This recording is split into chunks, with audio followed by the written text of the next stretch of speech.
Quando os ponteiros se encontram e que nós ouvimos as 12 badaladas.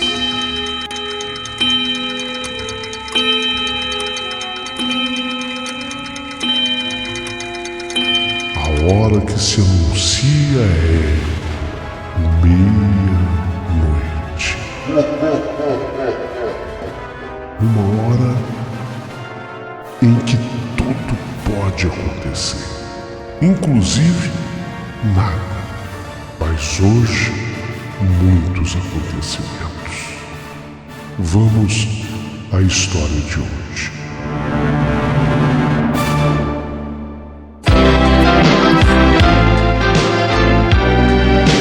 Rádio Emoção. Paulinho Boa Pessoa. A verdade de cada um.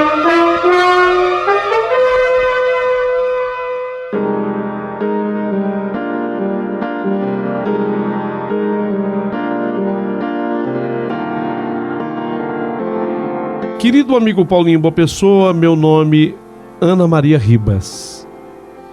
E o filósofo alemão Immanuel Kant disse o seguinte: se a felicidade fizesse parte da natureza humana, Deus não nos teria dado a inteligência. Parou para pensar nessa frase? Para os infelizes, eu não precisaria traduzir, mas para os felizes, a tradução se faz necessária. Todo aquele que é capaz de estabelecer uma conexão adequada entre os seus neurônios não é programado para ser feliz. É próprio da condição humana uma dose saudável de infelicidade, naturalmente alcançada, a duras penas cultivada e muitas lágrimas regada. Um dia, pacientemente, ela brota, e isso é que é o selo da divina humanidade. Kant, ao que se sabe, é figura festejadíssima no eixo Paris-Milão, Rio, São Paulo, Berlim. Mas em Cruzeiro do Oeste não é muito não. Moçada aqui não conhece o tal de Kant, até porque juntei o povo dessa cidade e os ensinei a ver alguns erros básicos da ordem metafísica na posição. Ele ainda é novo, o pai ainda, ele está completando 30 anos de carreira, e vai se aposentar, mas ele é um homem jovem, novo. Ele fez de tudo na vida para se tornar um grande profissional. Eu acho que ele nem teve que se esforçar muito, porque ele ama o que faz, né? E é do meu pai, pelo menos essa frase eu ouço dele, se bem que eu sei que ele não é o autor dela. Ele diz assim, que quem ama aquilo que faz não trabalha, acaba, na verdade, se divertindo. Se bem que o trabalho dele não é divertido, não. O trabalho dele, às vezes é muito difícil de se realizar. É um trabalho difícil mesmo, o trabalho de bombeiro. Embora ele tenha tido muitas compensações. Meu pai, eu posso dizer, ele já foi herói. Até o nome dele vem abençoado por Deus, né?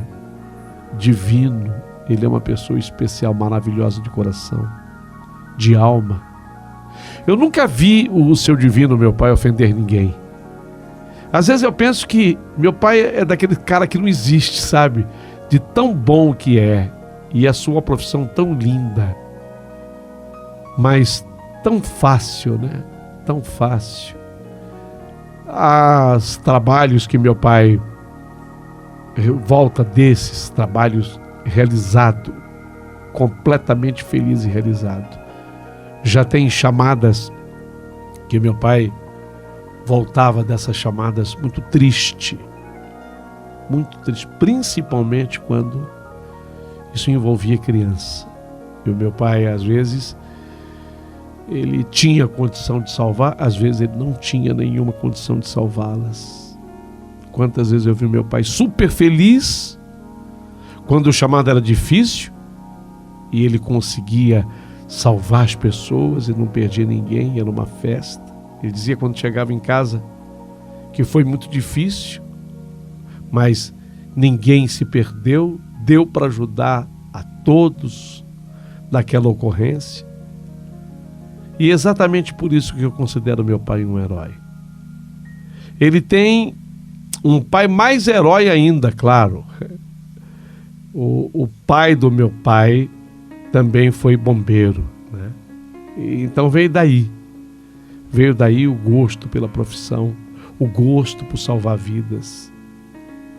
Meu pai que completa 30 anos de profissão. Ele nunca foi condecorado. Meu pai nunca foi homenageado por ninguém. Nunca recebeu uma medalha de honra ao mérito. Nunca. Mas, se ele nunca foi condecorado, papai também nunca foi repreendido. Não. Seus superiores sempre souberam reconhecer nele uma grande conduta profissional. Como marido da minha mãe, meu pai é exemplar. A minha mãe sabe que ela teve a sorte de se casar com um homem espetacular. Como meu pai, ele sabe que sou menina, mas eu quero muito crescer, sabe? Eu quero muito crescer e quem sabe um dia ter uma profissão tão linda quanto a dele. Às vezes eu talvez não seja o que ele conseguiu ser, mas ter uma profissão. E o que eu vou fazer, meu Deus, agora aqui? Era uma mulher, era uma senhora. Ela estava me pedindo ajuda e eu preciso ajudar, afinal de contas, eu fui criado e educado assim, no meu caminhão. Eu sempre que via uma mulher dando com a mão, pedindo uma carona, eu sempre parei. Por mais risco que isso pudesse representar, eu parava, porque uma mulher, ela pensa na família, sabe? Uma mulher está sempre pedindo uma ajuda, pensando numa família. E quantas vezes, na estrada, eu dei carona para a mulher que precisava levar uma mãe para o hospital, um filho para um hospital, que precisava buscar uma ajuda para alguém que estava em casa. Eu sempre tive esse hábito de ajudar as mulheres. Sim, eu estava com medo, mas maior do que o medo era o meu senso de ajudar. Eu sou um homem. Eu sou o Claudinho, o caminhoneiro. Eu fui formado assim para ser homem. Agora, eu via melhor aquela mulher. E ela era linda. Olha, linda não. Ela era uma mulher deslumbrante. Ela que me pedia ajuda, agora ela me envolve de repente num abraço. E quando eu fui abraçada por ela, eu fiquei sem saber o que fazer. Mas era um abraço gélido. O seu abraço, o abraço que eu senti, de repente me fez desfalecer. As sombras não alargavam e ela ainda me pedia ajuda, mas naquela voz meiga, mas era uma voz quase apagada. Me ajude, por favor. Foi quando eu observei mais de perto que bela ela era, mas tinha olheiras. Mas os olhos eram verdes e lindos, a pele branca e fina. E ela estava bem vestida. Vestido branco, mas muito elegante. O que havia desfalecido havia recuperado a consciência. Tanto que eu quis assim afastá-la de mim. Mas ela não queria se distanciar da minha pessoa. Me ajuda, por favor, me ajuda. Ela parecia sugar toda a energia que eu tinha, sabe? As sombras se afastaram dela, o vento ficou mais intenso e os pios das corujas ficaram mais fortes, assim como se fosse um aviso. Assim, os pios das corujas assim. Eu comecei a me sentir um tanto quanto tonto. Era assim que eu me sentia. Algo me levantava e de repente começou a me levar pelo ar. Agora as sombras eram tantas e muitas à minha volta, e sombras agitadas, revoltadas, e parecia que cada sombra daquela tinha sede de vida. Queria sugar a minha energia e eu me sentia completamente sem energia. E de repente eu fiquei sem peso, tanto que eu senti que eu flutuava. Sentia-me preso a algo ainda mais frio. Eu de novo desacordei. Eu de novo desmaiei. Só que não durava muito tempo o meu desmaio, porque na sequência eu abria os olhos e tinha uma nova visão. Então eu vejo grades pretas, horrendas, sinistras, e agora eu estava em cima da laje de uma tumba, porque eu flutuei, e no que eu flutuei, aquele vento me conduziu para dentro do cemitério. Quando eu me vejo sobre aquela tumba, aquela mulher linda estava à minha volta. E as sombras também. As sombras pareciam que queriam me sugar, levar o meu sangue, acabar com a minha energia. Eu vi que aquela mulher, ela foi afastando aquelas sombras de mim, sabe? Ela me pedia ainda ajuda, mas ela sentia que as sombras poderiam atrapalhar. Era como que se as sombras disputassem um espaço com ela. Então ela começou a afastar as sombras de mim. Nisso, quando ela se livrou das sombras, que fiquei sobre a laje daquela tumba no cemitério, a mulher, ela quis me dar um beijo. Ela quis me dar um beijo. E que horror, ela chegou perto de mim. Quando ela se aproximou de mim, que ela abriu a boca para me dar um beijo, eu vi que ela estava podre. Aquela beleza da mulher era externa. Por fora, ela estava linda, mas por dentro ela estava podre, tanto que bichos saíam pela boca da mulher. Eu quis lutar. Ela queria me beijar, eu quis lutar, mas apenas fiquei com o seu braço podre na minha mão. A fúria daquela mulher me venceu. Ela tira as minhas forças de uma maneira geral, ela tirou completamente as minhas forças. Nessa hora eu gritei pedindo socorro. Dentro do cemitério, socorro! Eu gritava, socorro! Mas apenas eu ouvia risos, mas não risos assim próximos a mim, distantes. Risos, os risos estavam distantes de mim. Meu coração disparava, repleto de medo, e eu novamente voltei a desmaiar.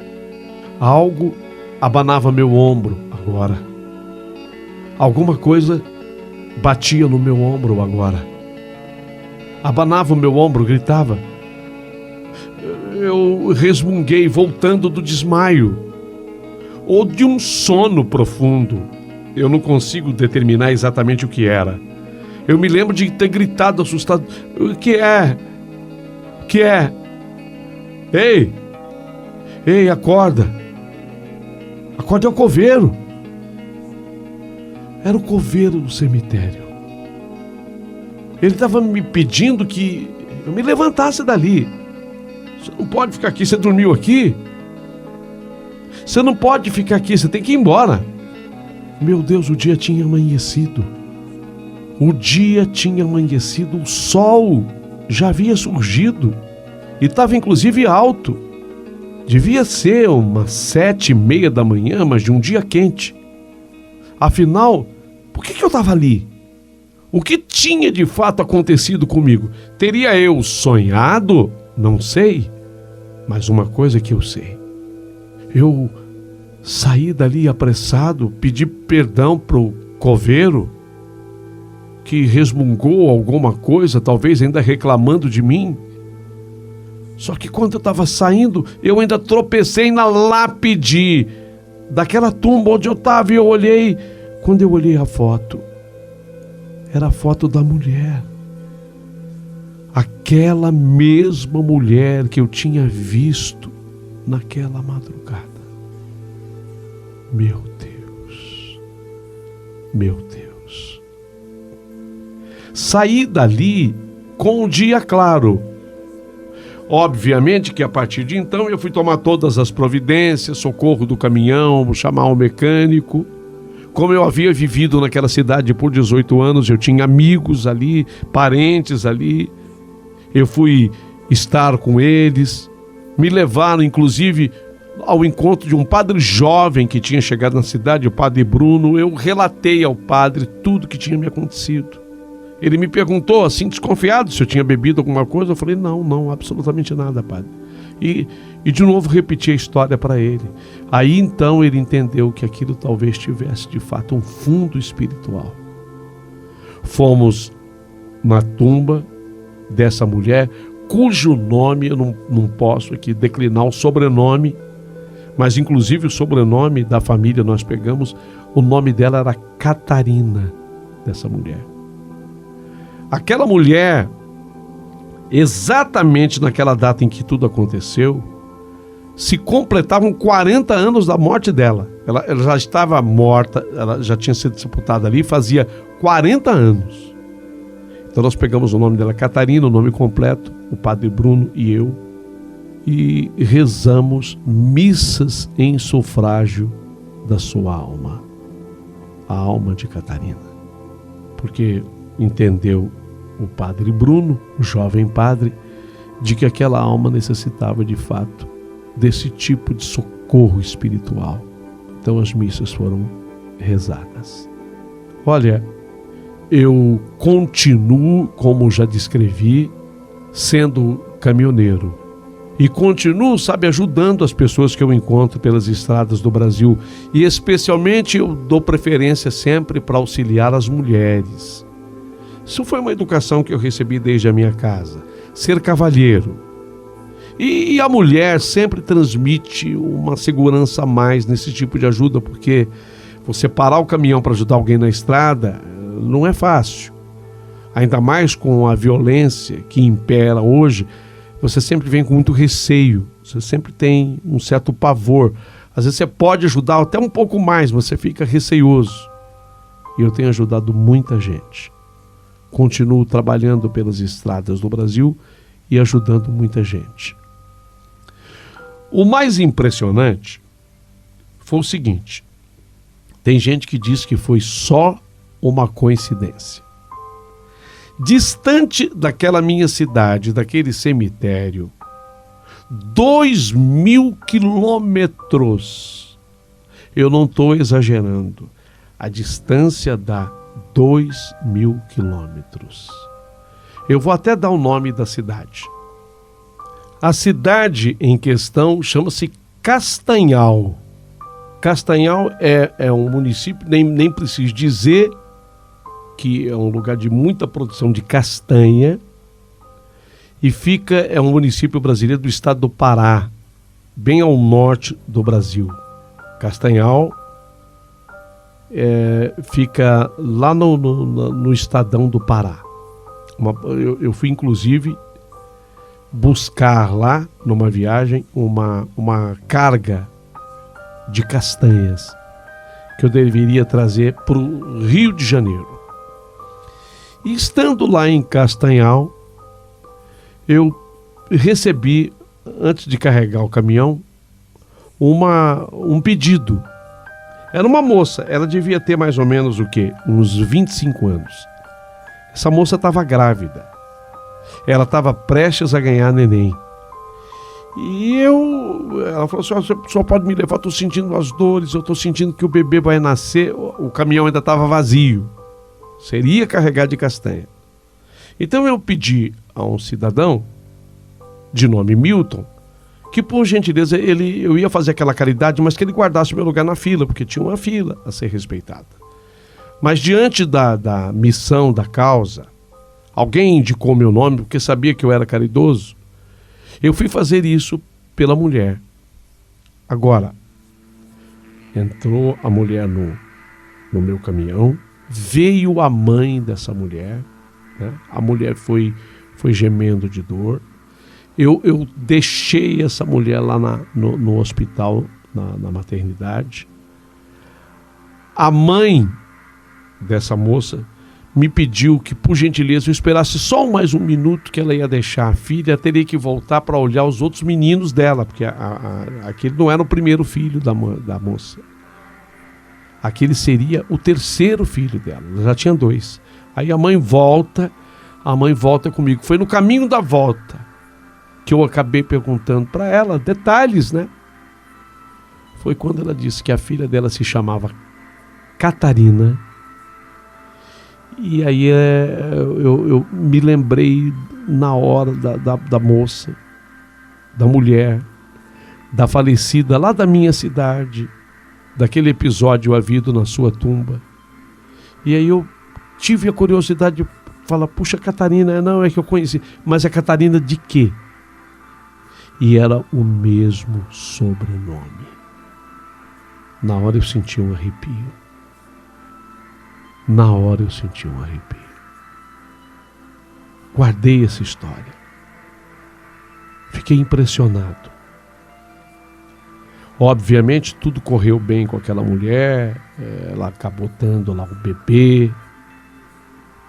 Eu fui informado depois, porque o caminhão demorava para carregar de castanha. Eu fui informado depois por aquela mãe que tudo tinha corrido bem, meu caminhão carregado, eu voltei para o Rio de Janeiro. E depois de ter voltado para o Rio de Janeiro, que é a cidade onde eu moro hoje, não é mais aquela cidade lá do cemitério onde eu vivi por 18 anos, eu acabei pedindo uma ajuda, sabe? Eu fiquei com esse fato na minha cabeça. Eu acabei pedindo uma ajuda para uma pessoa que é ligada nesse mundo. E falei do encontro dessas 2 Catarinas, com o mesmo sobrenome. Uma falecida há 40 anos e a outra que eu encontrei lá em Castanhal, mais de 2.000 quilômetros de onde eu estava. Aí a pessoa disse que era a reencarnação dessa mulher. Essa Catarina que eu socorri lá em Castanhal era a reencarnação dessa mulher. Obviamente que isso é uma questão de acreditar ou não. Mas eu ainda vou me aprofundar para entender qual é o meu papel nessa história. Qual é o meu papel nessa história? Por quê? Por que o pedido de ajuda aconteceu no cemitério? Por que o pedido de ajuda aconteceu em Castanhal? Qual seria o meu papel nessa história? Se de fato existe a reencarnação, teria eu noutra vida estado com essas pessoas? Ou com essa pessoa, se é um espírito só, né? Eu ainda não tenho essas respostas, mas quando as tiver, eu quero ter a liberdade de voltar aqui, meu amigo Paulinho Boa Pessoa, para te contar nos detalhes tudo a respeito dessa história. Por hoje, a minha história termina por aqui. Agradeço o carinho, a força. Eu quero pedir a vocês que curtam a minha história e que vocês se inscrevam no canal do Paulinho Boa Pessoa. E se não for pedir muito, uma ajuda para o Paulinho, manda aí um valeu demais, porque o Paulinho Boa Pessoa bem que merece.